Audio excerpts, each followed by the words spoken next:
À 7h05, la question santé d'Europe 1. Thomas Soto. Les pharmaciens appelés à la vigilance, notamment quand des jeunes, des ados viennent leur acheter du sirop contre la toux. Bonjour docteur Kierzek. Bonjour Thomas. Alors ce n'est pas le sirop en tant que tel qui pose problème, c'est l'usage qu'en font ces jeunes pour fabriquer du purple drunk. C'est quoi le purple drunk ? C'est l'usage détourné de médicaments contenus dans ces sirops, mais pas que dans les sirops, dans des comprimés également ou dans des solutions buvables. Le purple drunk, c'est une boisson qui est connue sous ce nom-là parce que c'était un mélange de sirop qui donnait une couleur violette et ce sirop aux États-Unis, c'était un sirop qui contenait de la codéine. Et le détournement actuel, ce sont tous les médicaments à base de codéine. La codéine, c'est un dérivé de morphine, c'est un opiacé, mélangé à un antihistaminique, la prométhiazine, qui est un anti-allergique. Et le mélange codéine plus anti-allergique. Anti-allergique, pourquoi ? Parce que la codéine, ça gratte. Et donc, pour éviter cet effet secondaire, voilà pourquoi il y avait ce mélange.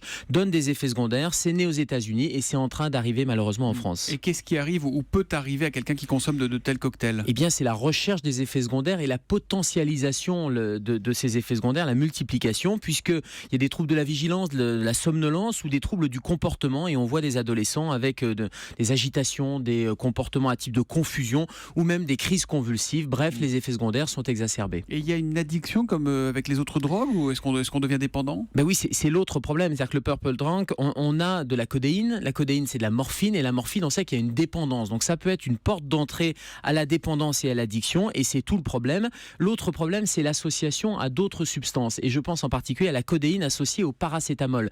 Parce que la codéine avec du paracétamol, ça augmente les doses de paracétamol. Et on sait qu'il y a des toxicités, notamment une toxicité hépatique avec des risques d'hépatite. Et on a vu, et il y a des cas publiés, d'hépatite, de toxicité aiguë à cause, non pas de la codéine cette fois, mais à cause du paracétamol, une molécule qui est anodine. Mais les quantités prises en font une dose toxique. Le danger, c'est que finalement, tous ces médicaments dont on parle, la codéine, les sirops contre la toux, on les trouve en accès libre dans les pharmacies. C'est pas sur ordonnance tout ça. On peut trouver à la fois sur ordonnance ou à la fois en accès libre. Voilà pourquoi les autorités de santé mettent en garde non seulement les médecins mais aussi les pharmaciens et j'allais dire c'est les parents également sur un comportement ou sur une demande particulière avec ces médicaments. Donc vigilance vraiment sur cette codéine, vigilance aussi sur toutes ces interactions médicamenteuses. On peut pas dire que il ne La faut. règle c'est on ne mélange jamais des médicaments. Non, alors, jamais, non. On mélange les médicaments. Si vous me faites une ordonnance en me disant il faut prendre ça, ça et ça, je prends, mais pas tout seul. Exactement. Et en automédication, attention et demandez conseil à votre médecin ou à votre pharmacien pour les médicaments qui sont en libre accès ou sans ordonnance. Attention aux interactions médicamenteuses, attention à la potentialisation des effets secondaires